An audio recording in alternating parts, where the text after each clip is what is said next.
कार्तिक स्नान की कहानी। बुढ़िया माई की कहानी। एक बुढ़िया माई थी जो चतुर्मास में पुष्कर स्नान किया करती थी। उसके एक बेटा और बहू थे। सास ने बहू को फलाहार बनाने को कहा तो बहू ने खाली टिफिन ही रख दिया। बेटा माँ को पहुँचाने के लिए पुष्कर गया। रास्ते में माँ से बोला, माँ फलाहार कर लो। जहाँ पानी मिली वही फलाहार करने बैठ गई तो भगवान की कृपा से खाली टिफिन फलों से भर गया। माँ ने फलाहार कर लिया। पुष्कर माँ के रहने के लिए झोपड़ी बनाकर बेटा वापस घर आ गया। रात्रि में श्रावण मास आया और बोला, बुढ़िया माई दरवाजा खोल। तब बुढ़िया माई ने पूछा, आप कौन हैं? मैं श्रावण मास हूँ। बुढ़िया ने तुरंत दरवाजा खोल दिया। बुढ़िया माई ने शिव पार्वती की पूजा अर्चना की, बेलपत्र से अभिषेक किया। जाते जाते श्रावण मास ने बुढ़िया माई को आशीर्वाद दिया और झोपड़ी की एक दीवार सोने की हो गई। भाद्रपद मास आया। उसने भी दरवाजा खोलने को कहा। बुढ़िया माई ने दरवाजा खोला। सत्तू बनाकर कजरी तीज मनाई।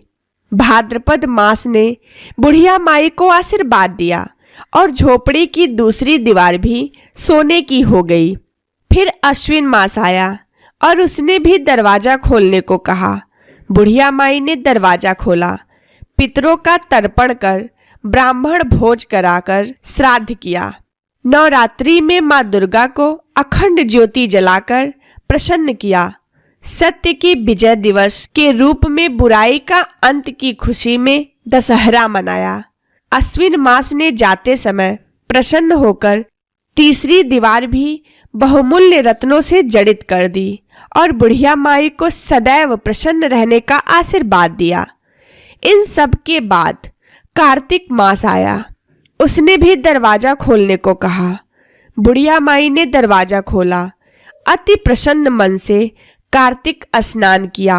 दीपदान कर दिवाली, गोवर्धन पूजा, भैया दूज, गोपा अष्टमी, आंवला नवमी मनाई। कार्तिक मास ने जाते समय आशीर्वाद दिया और झोपड़ी के स्थान पर महल बन गया। बुढ़िया माई गरीबों की सेवा कर भजन कीर्तन में अपना समय व्यतीत करने लगी। बेटा अपनी माँ को लेने आया तो माँ और झोपड़ी को पहचान न सका तो पड़ोसियों से पूछा। उन्होंने बताया तो बेटा माँ के चरणों में गिरकर बोला, माँ घर चलो। सारे सामान के साथ घर ले आया। सासू माँ के ठाठ देखकर बहू के मन में लालच आ गया और उसने अपनी माँ को भी पुष्कर छोड़कर आने को कहा तो उसका पति अपनी सास को भी पुष्कर छोड़ आया। परंतु बहू की माँ की धर्म कर्म में बिल्कुल रुचि नहीं थी। वह 4 समय भोजन करती और दिन भर सोती। चारों मास आए और चले गए। जाते समय झोपड़ी गिर गई और बहू की माँ गधी की योनि में चली गई, क्योंकि औरत लक्ष्मी का रूप है और लक्ष्मी की तरह चंचल होना चाहिए। भगवान की पूजा और अतिथि का सम्मान और दान पुण्य करना चाहिए। बहू ने कहा, अब माँ को ले आओ। जब जमाई सास को लेने गया तो कहीं न मिली। लोगों से पूछने पर लोगों ने बताया कि तेरी सास धर्म कर्म कुछ न करती थी, खाती थी और सोती थी, जिससे वह गधी योनि में चली गई है। जमाई गधी योनि सास को बांधकर घर ले आया। उसकी पत्नी ने पूछा, मेरी माँ कहाँ है?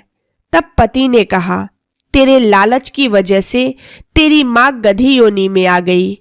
बड़े बड़े विद्वानों, ब्राह्मण, ऋषि, मुनियों से पूछने पर उन्होंने बताया कि तेरी सास के स्नान किए पानी से स्नान करने पर उसे मनुष्य योनि मिलेगी। तब बहू ने ऐसा ही किया और उसकी माँ पुनः मनुष्य योनि में आ गई। हे राधा दामोदर भगवान, जैसा बुढ़िया माई को दिया वैसा सबको देना। जय हरि विष्णु।